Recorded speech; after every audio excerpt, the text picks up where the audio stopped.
Kami persilahkan pada Ken Nayaka untuk menyampaikan materinya. Selamat pagi, para Bapak Ibu hadirin dan para peserta Skripsi Award tahun 2024.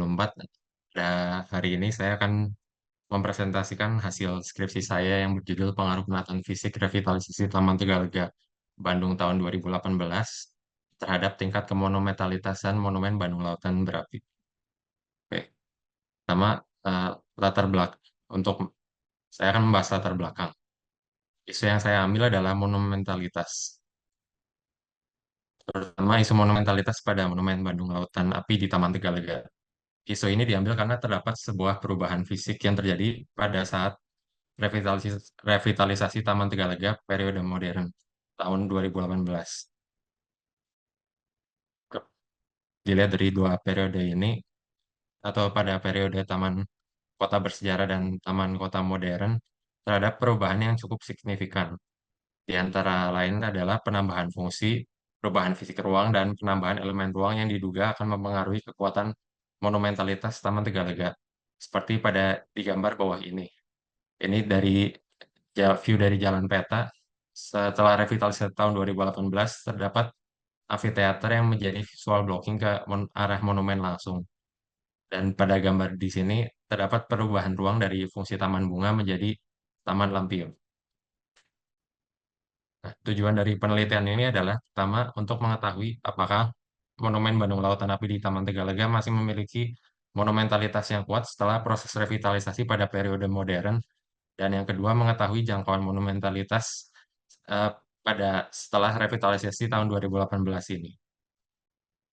Sekarang kita ke teori. Untuk teori yang digunakan pada penelitian ini sebagian besar adalah teori monumentalitas dari Louis Kahn, teori ordering principle, teori eksterior desain pada arsitektur, dan serial vision. Untuk membahas monumentality, kita perlu mengetahui apa monumen itu terlebih dahulu. Monumen ini merujuk pada objek fisik atau bangunannya. Objek ini akan berfungsi untuk merepresentasikan sejarah atau mengenang sebuah peristiwa. Nah, kalau monumentalitas itu secara dasar adalah kualitas atau keabadian sebuah objek fisik ya, yang biasanya merujuk kepada monumen tersebut. Biasanya ini bisa di bisa dicapai dengan skala dan proporsi yang paling mudahnya. Nah, untuk monumentality ini kalau untuk mengamatinya perlu, karena dia adalah karakteristik dan kualitatif, dia perlu melibatkan tiga elemen berikut, yaitu pertama objeknya, kedua pengamat, dan yang ketiga adalah ruang dan elemen pembangun atau lingkungannya. Sekarang kita ke aspek-aspek monumentalitas. Yang pertama ini berdasarkan kaidah desain eksterior ini untuk menciptakan kesan monumentalitas yang kuat, sebuah objek ini harus memiliki keseimbangan antara ruang positif dan negatif dengan lingkungan sekitarnya. Kalau berdasarkan ordering principles, karakter bangunan yang monumental itu bisa dilihat dari prinsip dan penataannya yang belum memiliki hierarki dan simetri yang jelas. Sedangkan untuk teori berikutnya, teori wujud ekspresi objek monumental, kriterianya sebagai berikut. Kalau untuk memiliki kualitas monumentalitas yang baik, sebuah objek atau monumen itu belum memiliki tata letak yang jauh dari akses masuk tapak, lalu perlu memiliki penguasaan objek yang baik terhadap lingkungan, itu yang terkait ruang positif tadi, keistimewaan pada material dan konstruksi, dan pemaknaan pada elemen bentuk monumen. Selanjutnya adalah teori serial vision. Teori ini nanti akan digunakan pada skop area kota yang lebih kecil atau untuk kawasan lingkungan Taman Tegaleganya itu saja.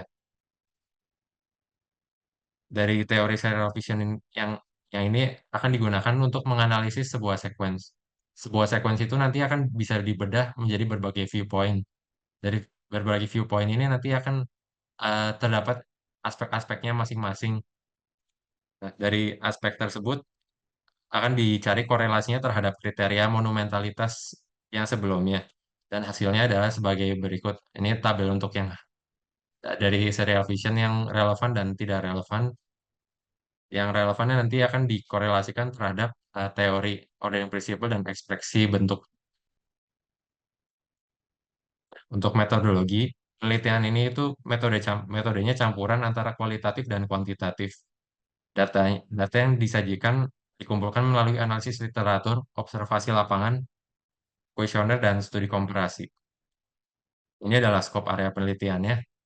Gambar ini nanti akan mewakili untuk arah penelitian pada metode serial vision dan skop areanya. Kalau untuk lingkungan ini untuk lingkaran merah ini adalah berdasarkan teori exterior design, yaitu untuk teori D per H atau teori jarak berdasarkan tinggi objek. Sehingga intinya nanti akan ada dua jenis analisis yang akan menjawab tujuan penelitian tadi. Yang pertama untuk mencari kekuatan monumentalitasnya, yang kedua untuk mencari jangkauannya setelah revitalisasi pada tahun 2018. Oke, ini hasil penelitiannya. Yang pertama adalah untuk menganalisis kekuatan monumentalitasnya dari Monumen Bandung Lautan Api setelah revitalisasi modern. Pertama berdasarkan ordering principles, aspek pertama adalah sumbu. Dari aspek ini, monumen sudah memenuhi aspek ini karena dia memiliki dua akses utama yang terlihat jelas jika dilihat dari denahnya. Nah, untuk elemen hierarki juga sudah terpenuhi karena dari bentuknya sudah tercerminkan terdapat hierarki seperti ada bagian kepala, tubuh, dan kaki. Untuk simetri juga bisa dilihat di sini sudah terpenuhi kalau kita melihat dari bird eye view dan desain desain yang simetri yang bisa dibagi dengan sempurna. Untuk datum bisa bisa ditemukan juga pada pola melingkar dari bentuk monumen, dan untuk irama juga bisa ditemukan dari pola-pola yang ada seperti pola bergaris ini, adanya repetisi dari elemen elemen baik pada bagian kaki. Yang selanjutnya adalah analisis ekspresi wujud bangunan monumental. Pertama dari tata letak. Tata letak ini sudah dianggap jauh dari akses masuk utama untuk menuju monumen, jadi sudah terpenuhi. Untuk lingkungan juga, Monumen Bandung Lautan Api bisa dibilang sudah memenuhi aspek ini dengan menguasai ruang positif dari berbagai jarak jika melihat dari viewpoint ini, yang nanti penelitian ini akan dibahas lanjut pada serial vision-nya. Untuk material dan konstruksi juga sudah terpenuhi karena sudah ada penggunaan metode konstruksi yang unik, yaitu sculpting dan penggunaan material yang cukup megah dibanding lingkungan sekitarnya. Untuk elemen bisa dilihat dari gambar ini adalah uh, gambar dari blueprint awal yang ini berarti sudah melambangkan kalau bentuk-bentuk ini sudah direncanakan dan memiliki korelasi terhadap sejarah peristiwa Bandung Lautan Api. Selanjutnya adalah analisis sequence dan serial vision untuk mencari jangkauan monumentalitas objek monumen setelah proses revitalisasi pada periode modern tadi. Pada analisis ini diambil tiga sequence yang yang didapatkan dari aksis utama dan jalur masuk utama.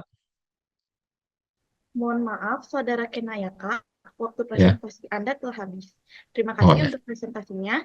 Selanjutnya kami persilahkan pada Saudara Abilito Jose Devano Pohan, dipersilakan untuk memaparkan materinya. Selamat pagi kepada para hadirin yang saya hormati.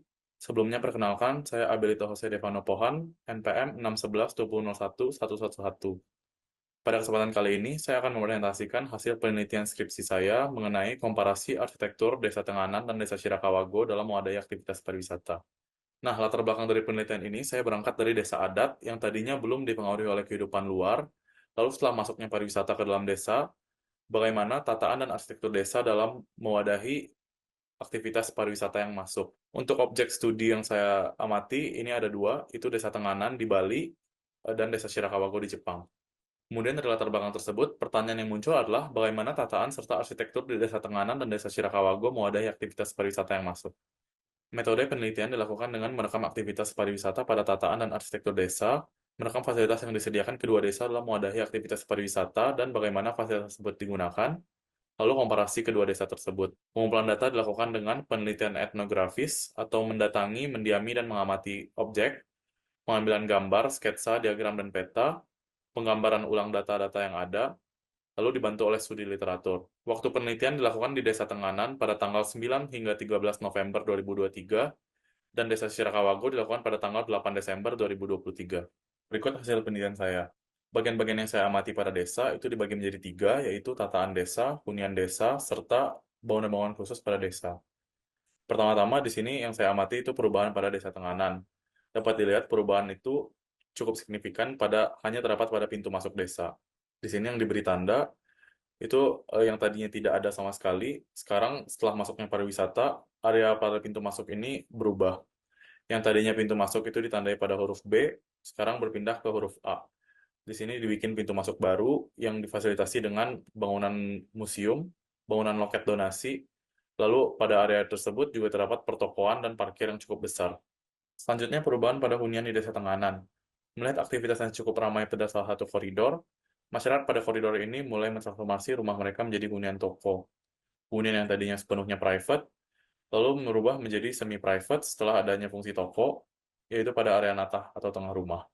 Perubahan fisik itu terdapat pada penambahan bangunan naungan untuk melindungi barang dagangan mereka. Nah, ini sebelum menjadi toko, rumah dapat dilihat pada fasadnya itu cukup polos. Lalu setelah menjadi toko, terdapat penambahan ornamen-ornamen dan barang dagangan yang digantung di depan rumah sebagai elemen untuk menarik pengunjung.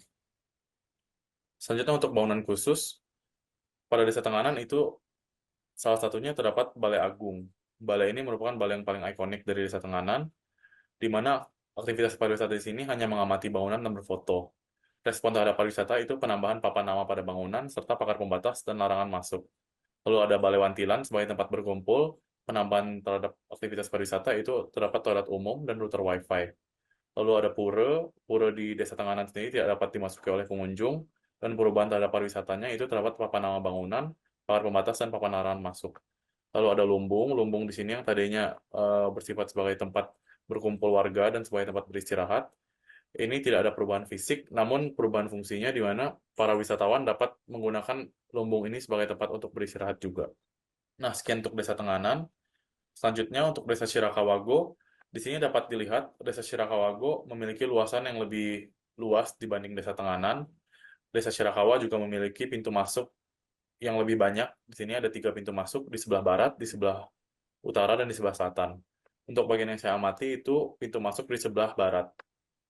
Nah, di sini hunian-hunian yang tadinya berfungsi sebagai tempat tinggal telah berubah menjadi fasilitas penunjang untuk aktivitas pariwisata. Seperti terdapat pusat informasi, toko-toko, dan museum.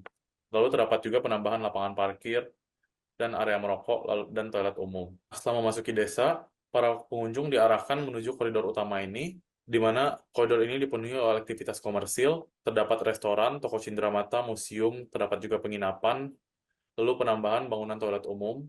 Terima kasih, Saudara Abilito Jose de Vanopohan. Selanjutnya, Saudara Finlay Manuel dipersilakan untuk memaparkan materinya. Selamat pagi, Bapak dan Ibu sekalian. Perkenalkan, saya Finlay Manuel. Di sini saya akan presentasikan mengenai strategi desain Resort Taman Jiwo di Magelang.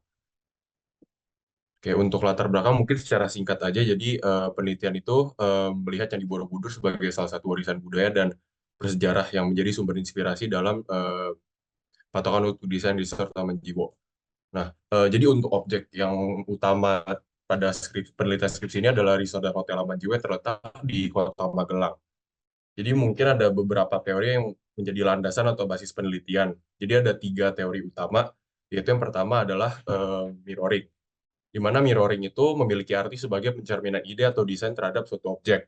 Jadi bukan hanya sekedar pencerminan, tetapi juga dari situ dapat menggali hubungan intrinsik antara elemen, yang kemudian dapat menciptakan makna-makna tertentu. Kemudian itu ada reminiscensi, di mana reminiscensi itu memiliki arti sebagai mengambil tindakan yang mengambil inspirasi dari masa lalu untuk menciptakan suatu karya yang kaya akan sejarah, dengan tujuan untuk menciptakan narasi dan juga kedalaman makna, serta dapat menjembatani antara masa lalu dan masa kini. Kemudian terdapat teori mimesis, di mana mimesis itu secara umum memiliki arti peniruan atau imitasi, di mana dari peniruan atau imitasi itu juga dapat menciptakan bangunan yang kemudian dapat aktif berdialog, merespon, dan berinteraksi dengan sekitarnya.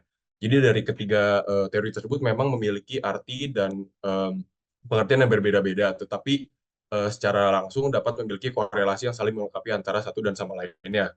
Maka dari itu, mirroring sendiri membawa kita ke dalam ide bahwa bangunan atau struktur dapat mencerminkan, yaitu melalui mirroring, pencerminan, serta mengingat dan merasakan melalui reminiscensi dan mimesis. Nah, terus ini juga ada beberapa teori pendukung untuk penelitian dan analisis seperti konsep kosmologi dalam Candi Borobudur, terus elemen fisik dan juga sifat dan karakteristik dari Candi Borobudur itu sendiri. Untuk metode penelitian yang digunakan itu merupakan studi kasus deskriptif, di mana juga mencoba untuk mengungkapkan dan juga memberikan gambaran yang lebih mendetail mengenai suatu fenomena yang terjadi, yaitu resort Taman Jiwa itu sendiri. Kemudian akan masuk ke bagian analisis, di mana pada analisis ini akan dibagi menjadi dua bagian besar, yaitu yang akan membahas secara makro, yaitu tatanan massa Resort Taman Jiwo, dan membahas secara mikro itu adalah lebih ke rupa dan bentuk dari desain Resort Taman Jiwo. Nah, untuk yang pertama itu tatanan massanya, di mana tatanan massa itu sendiri merupakan mengambil dari konsep sirkumambulatori yang memiliki arti praktik berjalan mengelilingi suatu objek atau struktur. Dan juga dapat dilihat bahwa peletakan massa bangunan pada bagian resort atau sama pada denah dari Candi Borobudur itu memiliki suatu keselarasan, di mana pada bagian resort itu memiliki lobi yang direpresentasikan sebagai tingkatan rupa datu. Kemudian juga terdapat komposisi geometrik di mana dalam desainnya menggunakan pola cruciform yang menciptakan 4 sirkulasi utama yang saling menghubung ke area lobi atau bagian arupa datu dalam konteks Candi Borobudur. Kemudian itu juga terdapat komposisi seloid dan komposisi void, di mana dalam konteks Candi Borobudur digambarkan komposisi solid digambarkan sebagai ruang dalam, yaitu dapat berupa stupa, arca, dan sedangkan void itu digambarkan sebagai ruang terbuka. Sebaliknya juga yang tertera di dalam desain Istora Menjiwo, di mana pavilion penginapan itu dapat dikatakan sebagai area solid dan dinding-dinding pagar juga sebagai area void, dan untuk sirkulasi dan taman-taman di sekitar pavilion itu dapat dikatakan sebagai area void. Nah, ini untuk lebih singkat untuk melihat perbandingan antara candi dan resort Taman Jiwo. Kemudian terdapat sistem hierarki, di mana sistem hierarkinya dengan bentuk susunan massa yang dapat diakses melalui tangga, jadi dibagi oleh tangga. Nah, berdasarkan analisis, untuk Candi Borobudur sendiri terbagi menjadi 3 tingkatan, serta juga pada desain Resort Taman Jiwo, di mana pada tingkatan utama yaitu rupa datu mewakili area lobi, di mana juga secara mendasar pada resort dan hotel, lobi merupakan area terpenting dan juga area fungsi terpenting yang dapat mencerminkan citra atau image dari hotel itu tersebut juga. Kemudian area tingkatan kedua rupa datu merupakan area penginapan, serta tingkatan kamar datu itu merupakan untuk area fasilitas pendukung pada resort dan hotel Taman Jiwo. Nah, untuk kemudian akan membahas mengenai mikro, yaitu rupa dan bentuk desain resort Taman Jiwo, di mana yang pertama itu adalah simetris. Jadi penerapan ini menitik beratkan pada bentuk dan rupa bangunannya, di mana dapat dilihat pada resort Taman Jiwo itu pada bagian lobi dan pavilion terutama, di mana memiliki tingkat desain yang simetris pada untuk bagian sisi kiri dan sisi kanan, di mana akan membuat untuk area sirkulasi yang bersifat konsentris. Kemudian repetisi dan bentuk. Repetisi dan bentuk itu pada resort Taman Jiwa sendiri mengambil kembali pola dan pengulangan bangunan untuk pada pavilion-pavilion penginapannya dengan mengambil ide daripada stupa-stupa yang ada di dalam Candi Borobudur.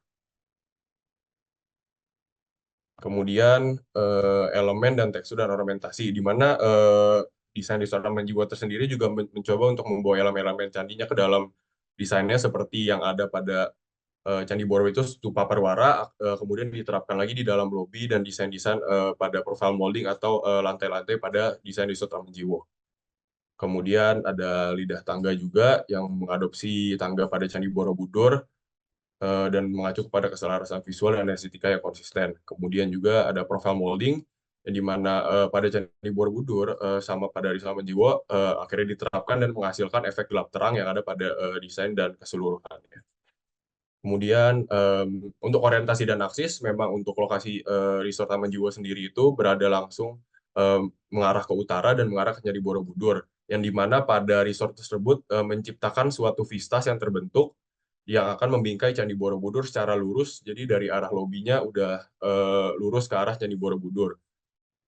Nah, kemudian untuk yang terakhir itu ada borrowing view, di mana meminjam pemandangan dari sekitar. Jadi memang untuk lahan keseluruhan area itu besar di sekitar di sekitar Resort Manjiwo merupakan memang sudah milik hotel dan resort. Jadi pemandangan dari sekitar menjadi bagian dari propertinya juga. Untuk kesimpulan secara singkatnya itu apa sih implikasi dari proses mirroring? Jadi yang tercipta itu terdapat dua aspek pendekatan dari mirroring, yaitu reminiscensi dan mimesis, di mana emang reminiscensi itu bersifat non visual, bahwa desain bangunan memberikan kesan kilas balik yang dapat menjembatani masa lalu dan masa kini. Kemudian juga dapat menciptakan resonansi emosional kepada pengunjungnya. Sedangkan mimesis itu lebih bersifat visual. Jadi di mana terciptanya spirit of place yang menghadirkan citra atau image dari Candi Borobudur ke dalam desain Resort Taman Jiwo. Jadi dari mimesis tersebut bahwa dapat membawa setiap pengunjung atau orang yang datang pada keterlibatan lebih terhadap lingkungan fisik, budaya, kultural, dan juga konteks yang ada. Sekian dan terima kasih. Terima kasih, Saudara Finlay Manuel. Selanjutnya, Saudari Sharonetanya dipersilakan untuk memaparkan materinya. Selamat pagi Bapak dan Ibu dan teman-teman sekalian. Pada hari ini saya Sharonetanya akan mempresentasikan hasil penelitian yang telah saya lakukan dengan judul Pendekatan Desain Vernakular Arsitek Andra Matin dengan kasus studi Bandara Belimbing Sari dan Aula Politeknik Negeri Banyuwangi. Jadi untuk latar belakang penelitian ini, latar belakangnya dari kemerdekaan negara-negara berkembang yang mengalami modernisasi dan globalisasi.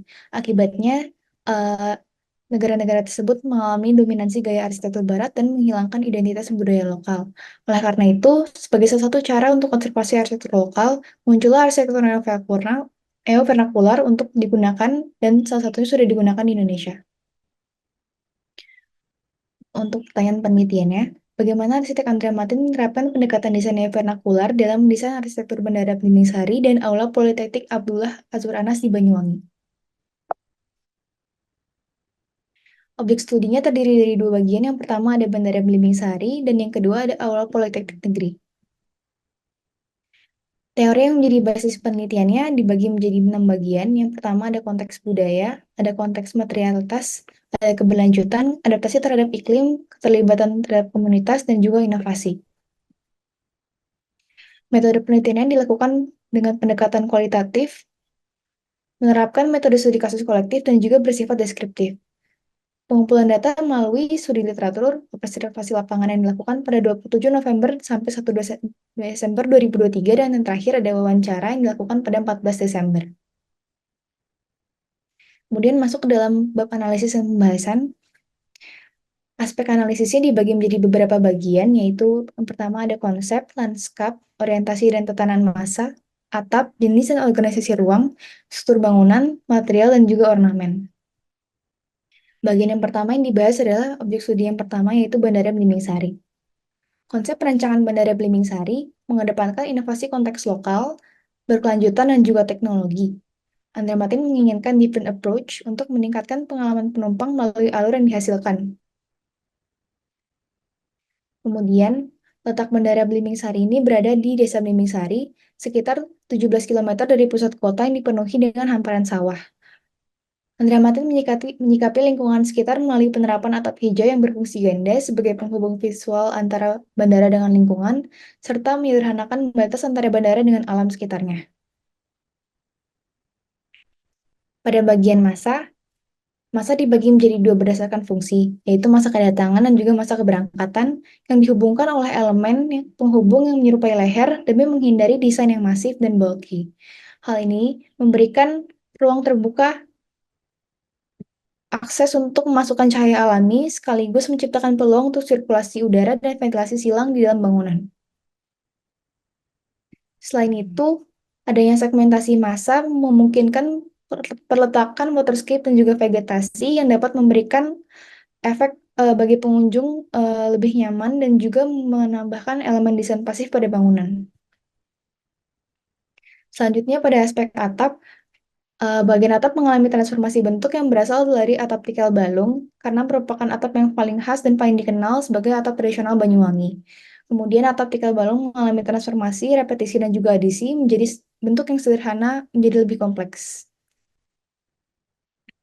Adanya penambahan elemen green roof, skylight, dan juga pemasangan PLTS pada atap sebagai bagian dari bentuk penerapan desain keberlanjutan dan juga inovasi teknologi yang diaplikasikan pada bangunan ini.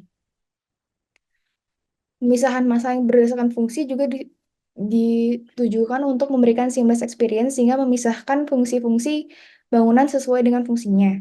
Selain itu, ada juga elemen waterscape sebagai pembatas ruang, sebagai kompensasi menggunakan pagar kisi-kisi yang digunakan untuk membatasi area landside dan juga airside.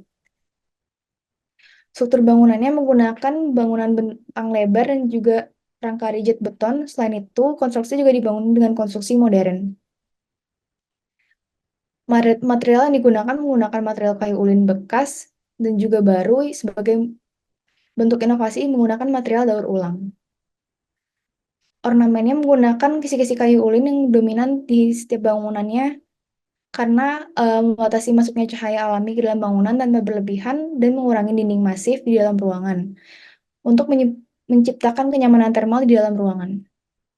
Selanjutnya, objek studi kedua yaitu Aula Politeknik Negeri. Konsep perancangannya mengutamakan inovasi konteks lokal setempat, teknologi, dan juga konteks sekolah teknik. Bangunan aula ini berada di Kompleks Politeknik Negeri Banyuwangi yang dikelilingi oleh beberapa gedung studi. Oleh karena itu, adisi vegetasi dan juga ruang hijau di sekitar aula ditambahkan sebagai bagian area terbuka pada tapak perancangan. Aula dibangun tujuannya sebagai ikon kota Banyuwangi. Selain itu, aula juga memegang peran sentral sebagai pusat bangunan, maka diarahkan ke jalan utama.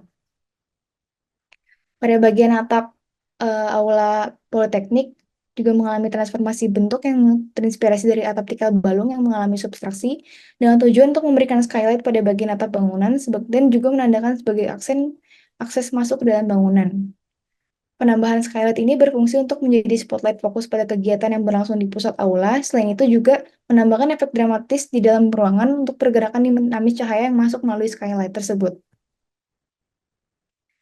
Untuk bagian ruang dalamnya dibagi secara efektif sesuai dengan fungsinya, yaitu yang lantai pertama adanya ruang terbuka yang berfungsi sebagai aula, dan lantai selanjutnya ada mezanin yang berfungsi untuk ruang-ruang kecil sebagai ruang pertemuan guru dan juga ruang pertemuan kecil. Tujuannya tuh dibuat dengan fungsional sesuai dengan kebutuhannya. Struktur bangunannya dibuat dengan struktur kaku, rigid frame, dan juga menggunakan metode konstruksi standar.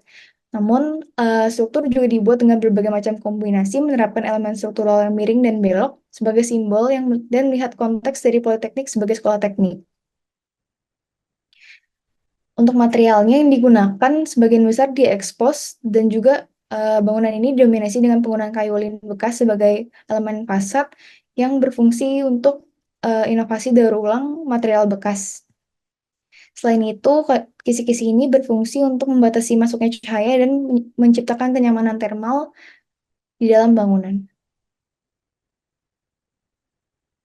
Untuk bagian temuannya, pendekatan vernacular Alejandro Martin dilandasi oleh 4 bagian. Yang pertama ada konteks budaya dengan menggunakan transformasi tradisional atap suku osing sebagai representasi budaya. Kemudian ada konteks keberlanjutan yang menitik beratkan pada prinsip keseimbangan dalam desainnya dan memperhatikan berbagai elemen dalam perancangannya. Kemudian ada konteks adaptasi terhadap iklim yang menyelaraskan iklim sebagai elemen penting dalam proses perancangan, mengambil inspirasi dari iklim setempat dan menggunakan karakteristik iklim sebagai dasar untuk menciptakan desain yang responsif dan berkelanjutan. Dan terakhir ada konteks inovasi yang menginterpretasikan kembali elemen-elemen tradisional dengan memasukkannya ke dalam konteks kontemporer dan mengadaptasikannya sesuai dengan gaya hidup dan kebutuhan masa kini. Untuk kesimpulannya, Alejandro Martin mengambil pendekatan melalui konteks budaya, keberlanjutan, adaptasi iklim, dan inovasi, dan dalam menerapkan konsep vernakular dalam desain bandara dan juga aula politeknik. Selain itu, pendekatan yang diambil juga tidak didasarkan pada suatu prinsip dasar tertentu, tapi berasal dari naluri pribadi sebagai seorang arsitek mengenai elemen-elemen yang dianggap baik untuk aplikasi dalam desain. Untuk sarannya di bidang arsitektur, penerapan desain arsitektur vernakular di Indonesia berpotensi menyatukan warisan budaya lokal dengan elemen desain modern sebagai metode untuk melestarikan warisan budaya. Untuk penelitian selanjutnya, perlu ditekankan bahwa nilai vernakular bukan sekedar upaya untuk menggabungkan arsitektur tradisional lokal dengan pendekatan modern, melainkan melibatkan aspek-aspek lain yang lebih dalam di balik konsep tersebut. Tidak hanya terbatas pada elemen bentuk tradisional, tapi juga mencakup aspek lain dan semata-mata mencerminkan naluri pribadi seorang arsitek yang tidak terikat dengan batasan teori yang sudah ada. Sekian presentasi dari saya. Terima kasih. Terima kasih Saudara Sharonetanya atas presentasinya. Para hadirin, 4 penyaji pertama telah menyampaikan materinya. Kami persilakan Profesor Suryamanto untuk menyampaikan ulasannya. Ya, selamat pagi. Terima kasih untuk waktunya untuk memberikan ulasan. Saya ingin menyapa dulu eh, para nominator kita ya. Pertama Ken, kedua Abelito, kemudian Finley dan Sharon. Selamat pagi ya. Eh, Terima kasih sudah memberikan paparannya. Eh, Menarik ya. Saya bisa mengikuti eh, masing-masing paparan. Mungkin kita akan bahas satu persatu ya, kita ulas. Mungkin yang pertama, Ken Nayaka ya, ini pengaruh penataan fisik, revitalisasi Taman Tegalega ya, nilai monumentalitas ya. Nah, di sini pertama mungkin eh, merupakan kajian evaluasi ya pada program revitalisasi monumen. Nah, kajian ini menarik ya.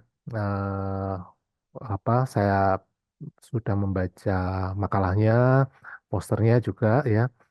Proses evaluasi ini selalu harus kita lakukan ya untuk melihat kembali tujuan keberadaan arsitektur, apakah berhasil atau tidak begitu ya. Jadi kita harus sebagai arsitek ya mempunyai kemampuan penalaran, kemampuan yang mengevaluasi ya, kemampuan untuk mengevaluasi eh, terhadap karya-karya arsitektur. Nah, banyak kajian evaluasi yang bisa dilakukan ya berdasarkan respon yang diberikan oleh masyarakat. Jadi evaluasi ini tentunya ada dasarnya begitu ya, entah masukan masyarakat, entah suatu teori, entah suatu keluhan-keluhan begitu ya pada kinerja suatu desain. Nah, pada kasus ini yang dipersoalkan adalah nilai-nilai monumentalitas ya setelah ada revitalisasi. Nah, pada evaluasi lain ya, ini juga bisa kita lakukan, kita bahas nilai-nilai lain, misalnya ya nilai-nilai lingkungan. Nah, jadi sebetulnya banyak yang luas yang bisa kita lakukan ya. Silahkan para peneliti menindaklanjuti ya, berevaluasi terhadap lingkungan binaannya. Ya, baik itu Ken ya pendapat saya. Berikutnya saya akan sampaikan pada Abelito ya. Ini Abelito ini mempunyai objek yang menarik ya, membandingkan desa wisata di Jepang dan di Indonesia. Ya, berbeda tempat, berbeda budaya, tapi sebetulnya mempunyai persoalan yang sama, yaitu pariwisata. Nah, ini lesson learn yang bisa kita ambil, ya ini sangat ditunggu-tunggu ya. Apa dampak komersialisasi budaya fisik yang dikemas dalam istilah pariwisata, ya tentunya mempunyai latar belakang ekonomi ya. Pertumbuhan pariwisata itu sejalan dengan pembangunan ekonomi ya. Nah, tapi ini kita perlu pelajari apa yang diperoleh dari sana, lesson learn-nya apa begitu ya, agar pembangunan ini bisa sejalan dan tidak merusak atau mematikan budaya fisik itu sendiri. Lama-lama kalau dilanda oleh budaya komersial, maka budaya fisik yang kita banggakan itu bisa rusak juga begitu ya. Bagaimanapun juga ya komersialisasi ini memberikan dampak ya. Ada yang positif, ada yang negatif ya. Misalnya pada lingkungan fisik yang perlu kita mitigasi. Demikian Abilito itu bahasan saya. Berikutnya yang ketiga adalah Finley ya. Resort Aman Jiwo di Magelang ya. Strategi mirroring. Nah, eh, satu hal yang menarik ya. eh ini kajian evaluasi terhadap strategi desain ini jarang dilakukan begitu ya. Para peneliti arsitek ini jarang melakukan ini. Oleh karena itu saya highlight ini menarik sekali ya. Proses desain merupakan satu kajian yang penting yang jarang diperhatikan begitu ya. Nah, eh, merujuk pada strategi mirroring yang digunakan oleh Finley ini ya, merupakan salah satu contoh yang telah diterapkan pada kasus studi resort Amanjiwo ini.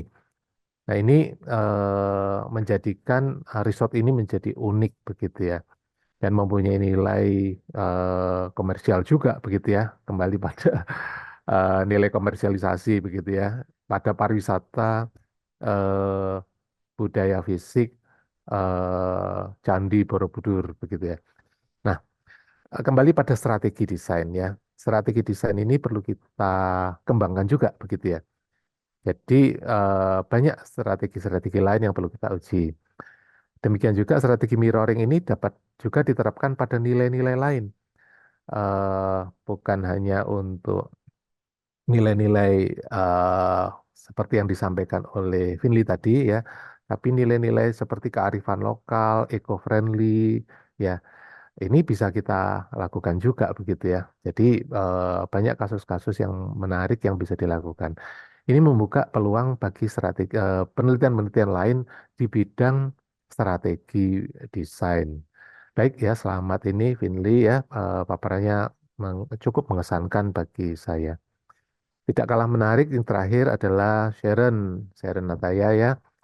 Ini neo vernakular ya, pada karya apa Bandara Belimbing Sari ya. Nah, eh, sifatnya deskripsi suatu desain begitu ya. Sharon bisa mendeskripsikan dengan baik ya, mengangkat arsitektur lokal ya, kesesuaian terhadap konteks lingkungan lokal ini tidak kalah penting ya, bahkan sangat penting begitu ya. Sebaik-baiknya arsitektur ya adalah yang sesuai dengan lingkungannya. Nah, oleh karena itu mengimpor arsitektur, mengambil arsitektur di tempat lain. Nah, ini perlu eh, kritis, perlu dikaji mendalam begitu ya. Karena nilai-nilai lokal ini sebetulnya sudah mendalam hasil pemikiran yang sudah lama begitu ya. Dan tentunya punya aspek yang positif juga. Tambahan pada Sharon ini ya, pada kajian Bandara Belimbing Sari ini menggunakan material daur ulang ya. Ini merupakan dimensi baru ya, yang dikenal pada arsitektur masa kini. Tapi di masa lalu itu kita tidak mengenalnya. Nah, ini adalah bergeser sedikit-sedikit begitu ya, nilai-nilai positif begitu ya, eh, dari masa lalu ke masa kini begitu ya. Masa kini juga mempunyai nilai-nilai kelokalan yang menarik, nilai-nilai kekinian menarik. Salah satunya material daur ulang ya. Baik, ini saya salut juga pada karya desain ini ya. Mudah-mudahan kita bisa meniru ya, mengambil nilai-nilai dan menghasilkan kualitas arsitektur yang lebih baik. Demikian MC saya kembalikan, semoga sukses untuk para nominator. Terima kasih atas ulasannya, Pak Suryamanto. Berikutnya, kita akan melanjutkan ke sesi terakhir. Kami persilakan kepada Bella Lorenza untuk dapat menyampaikan materinya. Baik, selamat pagi hadirin yang terhormat. Perkenalkan saya Bella Lorenza dan saya akan menjelaskan penelitian saya dengan judul Pengaruh Desain Bentuk dan Material Plafon terhadap Kinerja Akustik Fungsi Pidato pada Ruang Audiovisual SMP Santo Yusuf II, Bandung. Pada era digital seperti saat ini, pembelajaran menggunakan media audiovisual merupakan salah satu hasil perkembangan teknologi yang positif dalam dunia pendidikan, sehingga ruang audiovisual yang mumpuni dibutuhkan dalam kegiatan pembelajaran di sekolah. Kegiatan pembelajaran, pertemuan, serta telekonferensi merupakan kegiatan rutin dalam ruang audiovisual pada SMP Santo Yusuf II, sehingga ruang membutuhkan desain dengan fungsi pidato. Pemahaman kata yang diucapkan dan penyebaran suara secara sama besar penting dalam ruang dengan fungsi pidato. Dan salah satu elemen yang dapat difungsikan secara efektif untuk menyebarkan suara adalah plafon. Modifikasi desain plafon menjadi bentuk segi banyak atau berundak-undak berpotensi dalam pemantulan suara yang lebih efektif. Tetapi ruang audiovisual SMP Santo Yusuf II menggunakan sistem penguat bunyi. Dengan kapasitas kurang dari 150 orang, ruang berdasarkan teori tidak membutuhkan sistem penguat bunyi. Maka, Penelitian bertujuan untuk mengetahui kinerja akustik ruang tanpa sistem penguat bunyi dan mengkaji upaya desain bentuk dan material plafon yang dapat meningkatkan kinerja akustik serta mengetahui pengaruhnya. Pelaksanaan penelitian dimulai dengan mempelajari dasar teori, kemudian mengumpulkan data pembentuk ruang, serta mengumpulkan nilai parameter akustik ruang dengan pengukuran langsung dan simulasi yang dilakukan pada 9 titik ukur. Parameter akustik yang diukur dan dianalisis yaitu SPL atau Sound Pressure Level untuk mengukur kekerasan dan distribusi suara dalam ruang, kemudian waktu dengung atau Reverberation Time untuk mengukur dengung ruang sesuai teori Dell, teori Unhart dan Smith, juga memperhatikan nilai bass rasio sesuai teori Spring dan Randall. Selanjutnya, parameter desain dan elemen pelingkup ruang untuk mengecek cacat akustik, kebisingan ruang untuk mengukur bising dari aktivitas dalam maupun luar ruangan, serta parameter D50 atau definition dan C50 atau clarity untuk menilai kejelasan suara ucap. Analisis hasil pengukuran ruang existing menghasilkan bahwa hanya 1 dari 5 parameter akustik yang memenuhi standar, yaitu pada kebisingan ruang. Pada parameter distribusi SPL, selisih nilai SPL pada semua titik masih lebih dari 5 desibel, sehingga tidak memenuhi. Parameter waktu dengung juga belum memenuhi pada seluruh standar. Rata-rata nilai waktu dengung 0,42 second, tidak seluruhnya memenuhi rentang toleransi, dan nilai bass rasio belum memenuhi pada 3 titik. Cacat akustik juga masih terjadi di area panggung akibat pemantulan suara yang berulang. Dan kejelasan suara dalam ruang juga belum memenuhi pada titik terjauh dari area panggung. Masalah penyebaran suara waktu dengung, kejelasan suara yang tidak merata, dan penumpukan bunyi di area panggung disebabkan oleh penggunaan material reflektif atau memantulkan suara pada pelingkup area panggung, dan arah kemiringan plafon panggung yang kurang menyebarkan suara ke area terjauh dari panggung. Ditambah dengan penggunaan material yang absorptif atau menyerap suara pada plafon area pendengar, membuat waktu dengung menjadi kurang panjang. Masalah kemudian menghasilkan beberapa ketentuan solusi desain dan dibagi ke dalam 2 tahap strategi. Strategi modifikasi tahap pertama bertujuan utama mengatasi masalah waktu dengung yang kurang panjang, dengan cara memodifikasi material yang digunakan menjadi lebih reflektif, yaitu memiliki nilai koefisien absorpsi yang lebih rendah pada seluruh frekuensi untuk memanjangkan waktu dengung. Strategi tahap kedua bertujuan utama mengatasi masalah distribusi suara dan cacat akustik, yang dilakukan dengan memodifikasi bentuk dan arah kemiringan plafon untuk merekayasa pantulan suara menjadi lebih efektif bagi pendengar. Strategi tahap kedua dibagi menjadi tahap 2.1 yang mengubah desain bentuk plafon saja, dan tahap 2.2 yang mengubah bentuk plafon dengan material pengganti dari model paling optimal tahap 1. Hasil analisis strategi tahap 1 menghasilkan bahwa nilai SPL dan waktu dengung sudah lebih mendekati standar, sedangkan semua nilai D50 dan C50 telah memenuhi standar. Pada tahap 1, model paling optimal yang memenuhi standar yaitu model M1-17 dengan material panel flexboard. Hasil analisis strategi tahap 2.1 menghasilkan bahwa nilai SPL sudah lebih mendekati standar tetapi belum memenuhi. Sedangkan nilai waktu dengung D50 dan C50 semua memenuhi standar.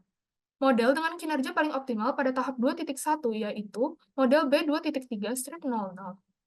Hasil analisis strategi tahap 2.2 menghasilkan bahwa nilai SPL D50 dan C50 semua memenuhi standar, tetapi nilai waktu dengung belum semua memenuhi standar.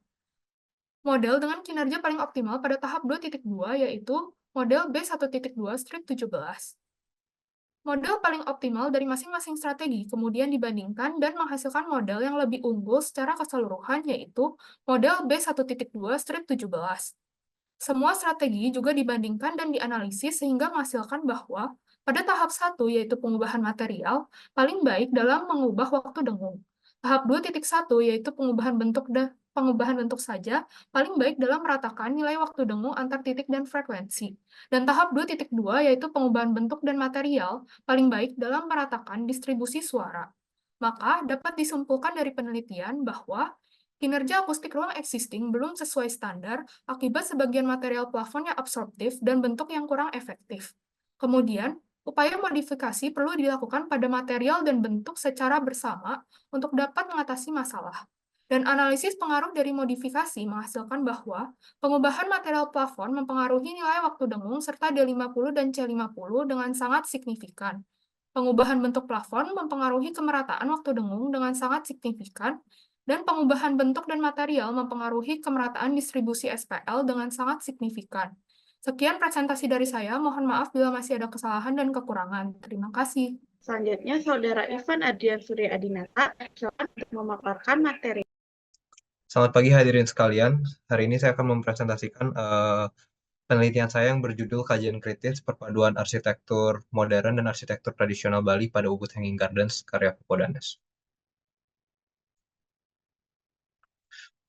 Jadi untuk objek penelitiannya adalah Ubud Hanging Gardens yang merupakan sebuah resort dirancang oleh Popo Danes Arsitek pada tahun 2003, berada di Desa Payangan, Kabupaten Gianyar, Bali. Latar belakang penelitian ini dilatar belakangi oleh munculnya modernisasi di era globalisasi yang seringkali menyebabkan kecenderungan memilih segala sesuatu yang lebih instan dan efisien sehingga terlupakannya hal-hal yang bersifat lebih tradisional dan luhur. Salah satu dampak fisik yang dapat dilihat secara langsung adalah bidang arsitektur. Arsitektur tradisional Bali sendiri mencerminkan perpaduan budaya Hindu dan lokal. Kini dihadapkan pada tantangan arsitektur kontemporer yang terpengaruh oleh pengaruh global. Nyoman Popo Priatnadanes, seorang arsitek terkemuka, menjadi perantara antara desain modern dan nilai-nilai tradisional. Dengan perhatian pada keberlanjutan lingkungan, pelestarian budaya, karya-karyanya termasuk Ubud Hanging Gardens menunjukkan bahwa arsitektur dapat menjadi jembatan antara masa lalu dan masa depan, menciptakan lingkungan yang estetis, fungsional, dan memegang teguh nilai-nilai budaya. Penelitian ini bersifat kualitatif dengan pendekatan deskriptif analisis. Penelitian yang saya lakukan dengan mencari landasan teori dari pustaka, wawancara, dan observasi terkait data-data dan teori yang berhubungan dengan Ubud Hanging Gardens dan Popo Danes. Data yang dikumpulkan, dianalisis, dan ditinjau dari aspek-aspek arsitektural seperti aspek tatanan massa, tata ruang, tipologi bangunan, penerapan material, ornamentasi bangunan, dan sistem konstruksi bangunan. Tujuan penelitiannya adalah untuk mengetahui dan memahami desain pada bangunan rancangan Popo Danes, yaitu Ubud Hanging Gardens.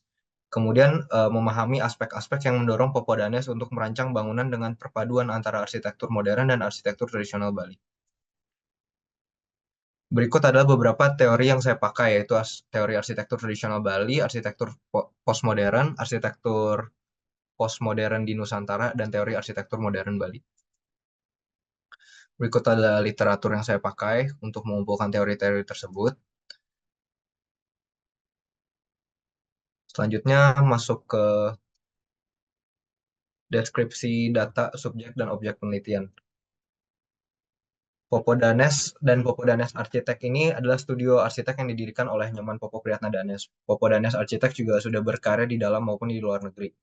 Popo Danes Arsitek ini adalah spesialis proyek-proyek hospitality architecture dan juga proyek dengan kondisi tapak yang berkontur. Popo Danes Arsitek memiliki karakter desain sebuah bangunan dengan tampilan atau fungsi bangunan modern, namun kaya akan karakter dan identitas nilai-nilai budaya di dalamnya.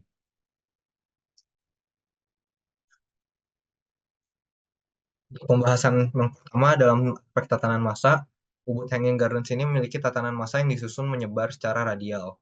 Tatanan massa pada Ubud Hanging Gardens tidak menggunakan konsep filosofi arsitektur tradisional Bali, tapi lebih menggunakan konsep filosofi arsitektur modern.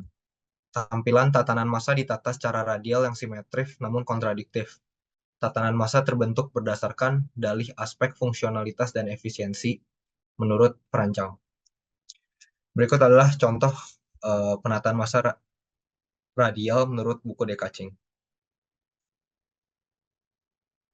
Kemudian pengaruh arah orientasi terhadap tatanan massa. Jadi Ubud Hanging Gardens ini menghadap ke arah matahari terbit dan juga berorientasi ke arah pura dalam segara yang merupakan salah satu pura yang ada di desa setempat.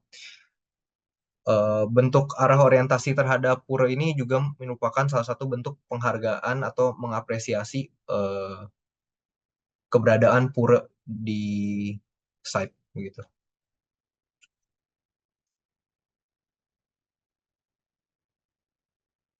Selanjutnya masuk ke aspek penataan ruang. Ya, penataan ruang pada jenis unit massa family suite-nya ini mengadaptasi konsep arsitektur tradisional Bali, di mana bangunan rumah tinggal ini dibagi menjadi beberapa massa bangunan yang terpisah-pisah berdasarkan fungsinya, seperti rumah tradisional Bali.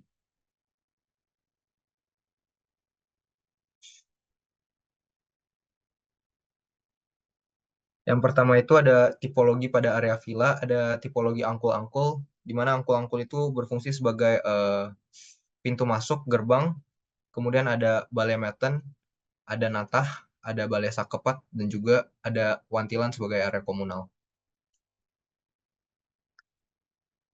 Selain itu, ditinjau dari penggunaan material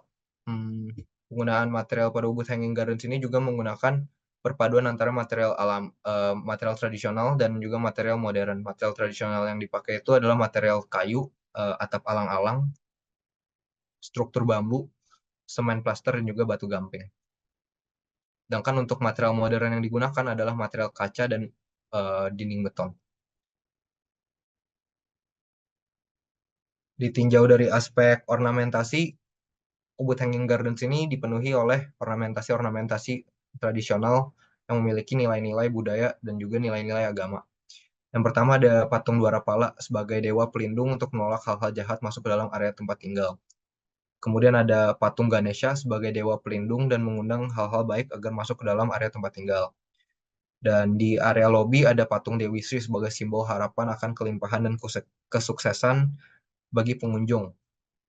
Selain itu, patung Dewi Sri dalam budaya Bali juga melambangkan kemakmuran dan keberuntungan. Di area perbatasan tapak ada patung yang menggambarkan budaya Buddha sebagai bentuk penghormatan terhadap kepercayaan pada kehidupan sebelumnya. Karena pada tapak ini dipercaya merupakan perkampungan Cina pada masa lampau. Selain itu juga ada ornamentasi ukiran dan ornamentasi bagian-bagian pintu tradisional rumah tradisional Bali.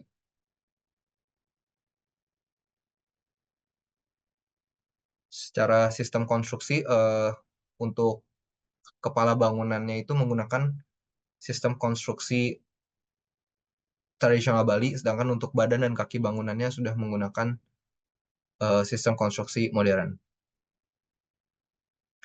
Seperti bisa dilihat di gambar, struktur atapnya yang diekspos menggunakan sistem struktur tradisional Bali, dan juga badan bangunan ini sudah menggunakan sistem struktur beton. Dari hasil penelitian ini didapati kesimpulan bahwa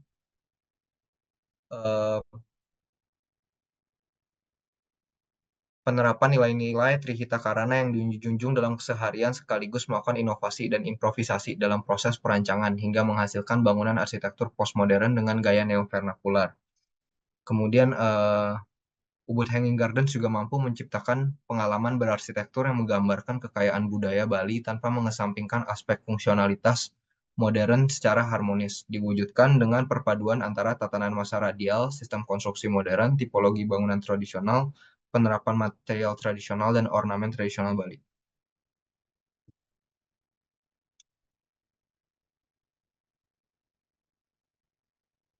Untuk afterthought dan sarannya, penelitian ini memberikan pandangan mengenai ketekunan Popodanes sebagai arsitek Bali mempertahankan esensi arsitektur tradisional Bali berdasarkan landasan-landasan pemikiran yang dimiliki beliau.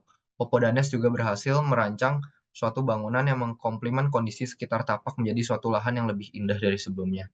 Ubud Hanging Gardens juga berhasil memadukan aspek fungsional, nilai-nilai budaya, estetika, dan prinsip keberlanjutan bangunan, serta juga mampu menggabungkan tampilan arsitektur tradisional Bali dengan elemen-elemen modern secara harmonis. Dengan demikian, karya ini tidak hanya mencerminkan keindahan visual, tetapi juga berhasil menyatukan nilai-nilai masa lalu dan masa kini secara harmonis yang sesuai dengan prinsip critical regionalism dalam arsitektur.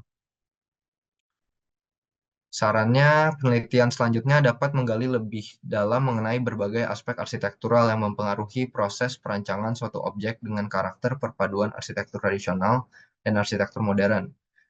Kemudian disarankan juga penelitian selanjutnya dapat menggali mengenai aspek critical regionalism dari Ubud Hanging Gardens ataupun pemikiran dan pendapat Popodanes terhadap fenomena critical regionalism. Terima kasih, Saudara Ivan Adrian Surya Adinata. Selanjutnya, Saudara Muhammad Fatih Kamil dipersilakan untuk memaparkan materinya. Oke, selamat pagi para hadirin yang saya hormati. Saya Muhammad Fatih Kamil. Pada kesempatan kali ini saya akan mempresentasikan penelitian saya yang berjudul Evaluasi Adaptive Reuse pada Bangunan Cagar Budaya Museum Kebangkitan Nasional.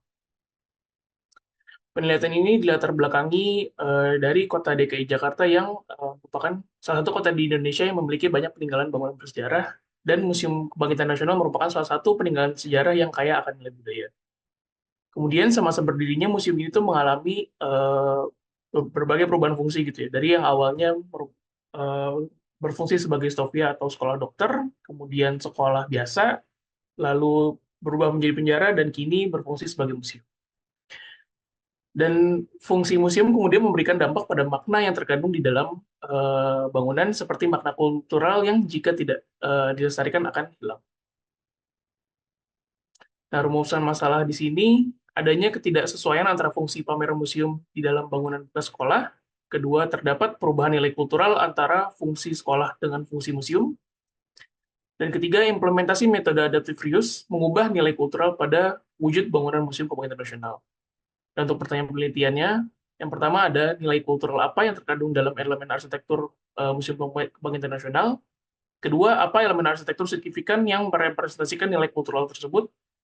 Dan ketiga, bagaimana tindakan adaptive reuse dapat mempertahankan atau menambah nilai kultural pada bangunan cagar budaya. Di sini terdapat kerangka penelitian saya, di mana metode penelitian saya menggunakan metode deskriptif evaluatif dengan objek penelitian pelestarian cagar budaya dengan metode adaptive reuse, dan subjek penelitian saya cagar budaya Museum Kebangkitan Nasional. Di sini terdapat beberapa landasan teori yang saya gunakan.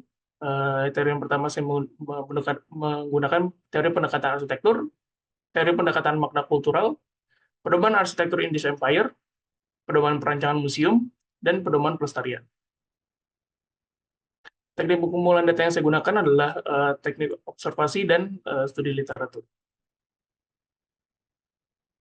Di sini terdapat data terkait objek penelitian saya.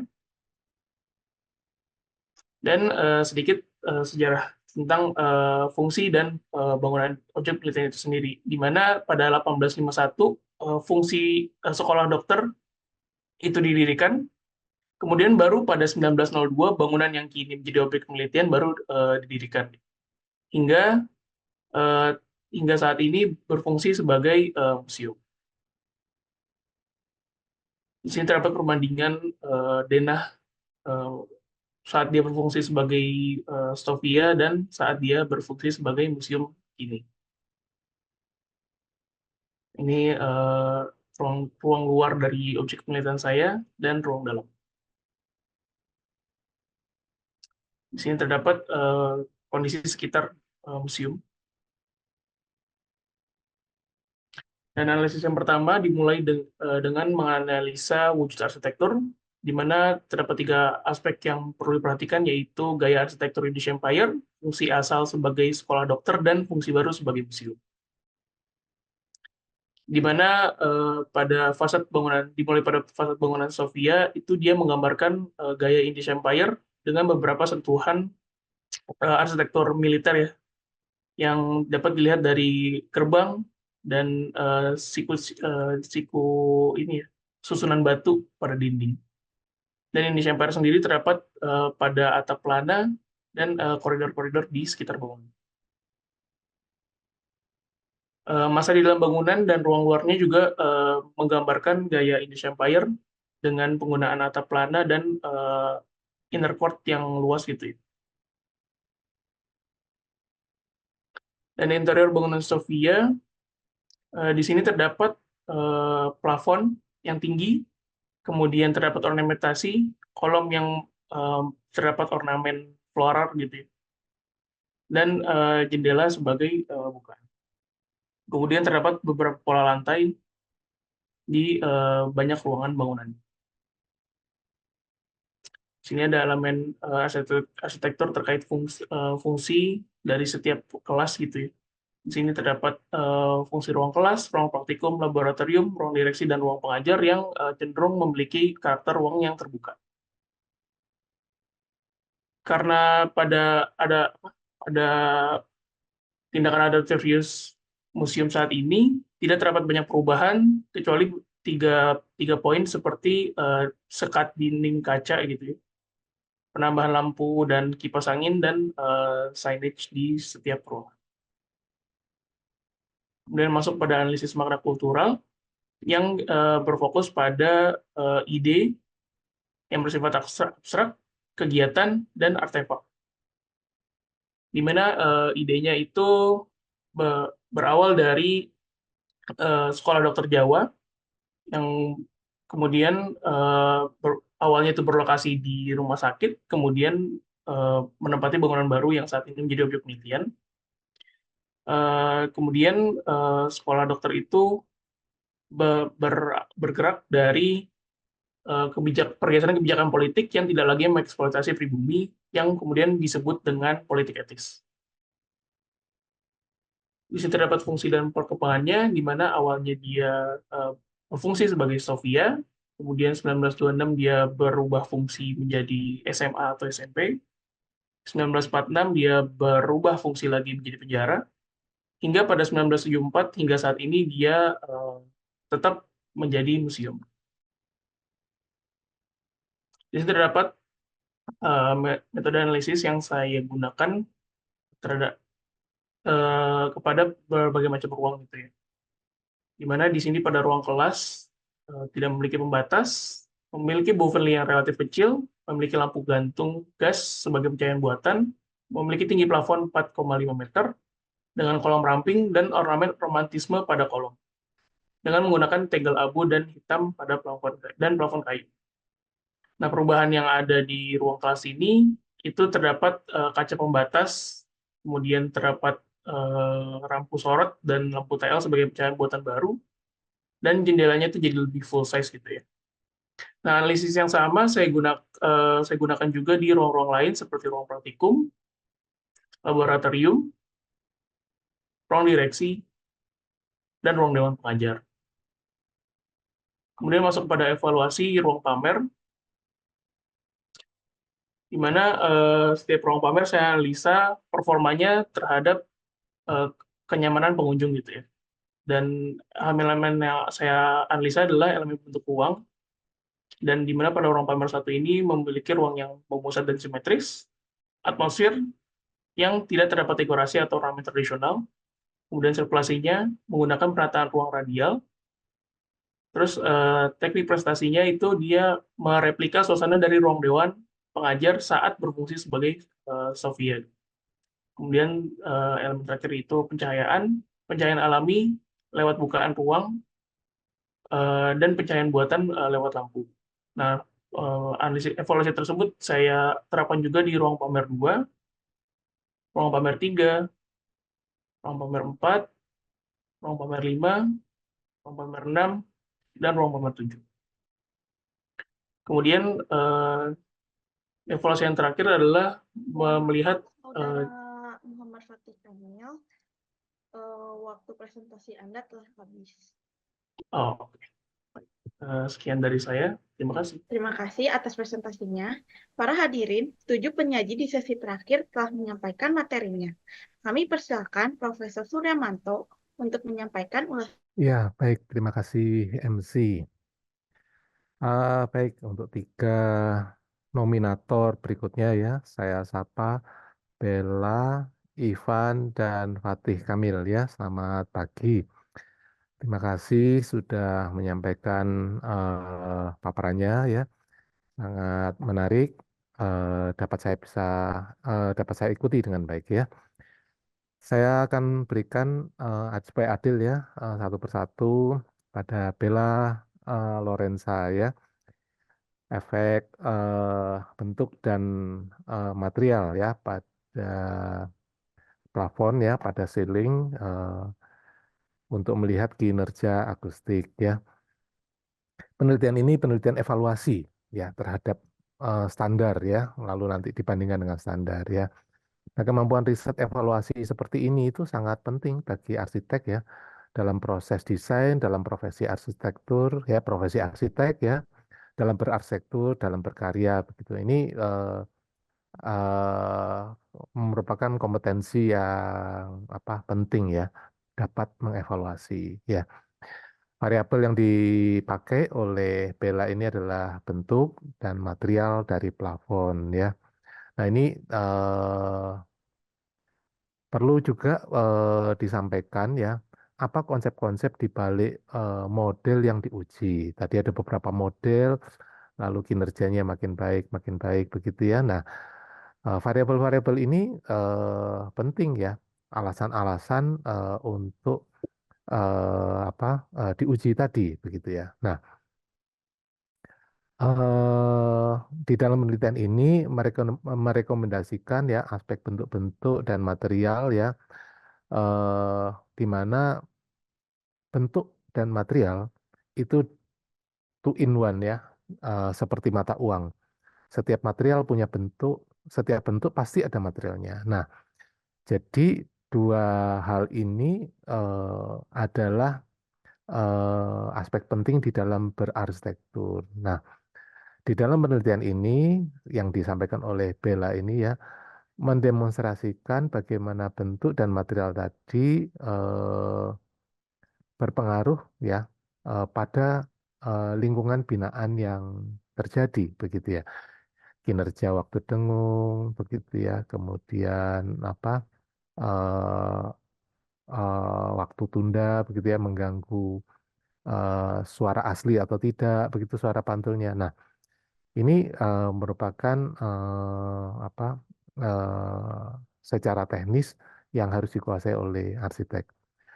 Nah, PR bagi kita semua ya untuk mengolah bentuk dan material ya, untuk mendapat lingkungan binaan, ya, mendapatkan ruang, mendapatkan kawasan, mendapatkan kota yang lebih baik. Nah, secara khusus saya mengapresiasi ya presentasi dari Bella ini sangat menarik dan mudah diikuti. Ya, selamat ya untuk Bella. Berikutnya Ivan ya. Ivan melakukan kajian kritis ya perpaduan arsitektur modern dan arsitektur tradisional ya pada objeknya Ubud Hanging Garden ya, karya Pak Popo Danes ya. Nah, dalam kajian kritis tadi Ivan ini melakukan deskripsi ya, penelitian deskripsi ya, menjelaskan begitu ya, di mana dalam deskripsinya itu mengangkat arsitektur tradisional ya. Nah, secara khusus saya sampaikan ya, mengangkat arsitektur tradisional ini menjadi sangat relevan dan penting untuk konteks lingkungan hidup saat ini, begitu ya. Nah, jadi perubahan cuaca, iklim yang membuat kita bertanya-tanya, apa yang kita lakukan saat ini sudah benar atau tidak, begitu ya. Nah, sudah tepat atau belum, begitu ya. Maka kembali pada nilai-nilai tradisional, menerapkan prinsip-prinsip tradisional ini mungkin memberikan peluang bagi penyelamatan lingkungan hidup kita saat ini ya. Baik, Ivan sudah sangat kritis mengkaji ya, mengangkat contoh-contoh yang baik ya, membuat kita menjadi lebih paham ya dalam berarsitektur ya, membuat lingkungan kita eh, harusnya bisa menjadi lebih baik begitu ya, berkaca pada kearifan arsitektur tradisional. Ya, selamat pada Ivan ya sudah melakukan kajian kritis yang menarik. Tidak kalah penting, yang berikutnya Fatih Kamil ya. Ini evaluasi adaptive reuse ya. Jadi ini banyak kajian-kajian evaluasi begitu ya, banyak kajian evaluasi. Beberapa peserta nominator ini melakukan kajian evaluasi. Secara prinsip saya sangat setuju ya bahwa kajian evaluasi ini merupakan kompetensi yang harus dimiliki oleh arsitek begitu ya. Belajar dari yang sudah ada, lesson learn apa kita keluarkan begitu ya. Nah, ini evaluasi pada Museum Kebangkitan Nasional ya, menurut Fatih Kamil eh, eh, bahwa fungsi bangunan ini sudah berubah beberapa kali. Kemudian didapatkan bahwa terdapat ketidaksesuaian fungsi pada wadahnya, begitu ya. Jadi hubungan fungsi dan wadahnya. Nah, hal ini penting ya dalam isu adaptive reuse ya. ini membutuhkan evaluasi yang komprehensif ya. Adaptive reuse itu membutuhkan evaluasi yang komprehensif. Tidak bisa satu perspektif saja, tapi harus multi perspektif ya. Nah, jadi ini sebagai contoh ya, teknologi masa lalu belum tentu sesuai untuk lingkungan saat ini gitu ya. Nah, oleh karena itu reuse untuk fungsi masa kini ya terhadap teknologi masa lalu ini juga perlu dilakukan ubah suai ya. Ubah suai yang agar memenuhi tetapi ubah suainya ini harus tetap memenuhi kriteria-kriteria konservasi bangunan begitu ya. Jangan ubah suai tetapi menghilangkan esensi dari arsitektur aslinya. Nah, oleh karena itu saya dalam kesempatan ini menyampaikan bahwa profesi arsitek dan spesialis ubah suai ini ya dalam rangka adaptive reuse ini sangat dibutuhkan begitu ya. Tidak lagi bangun baru begitu ya, tetapi adaptive reuse ini juga merupakan satu hal yang sangat penting bagi lingkungan binaan kita. Baik ya, saya ucapkan selamat juga pada Fatih Kamil ya sudah melakukan evaluasi ya dalam kegiatan adaptive reuse pada bangunan lama ya.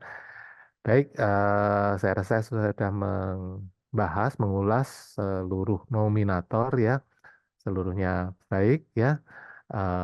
Dan saya ucapkan selamat, semoga sukses dalam berkarya, meneliti, dan berarsitektur. Saya kembalikan pada MC, terima kasih.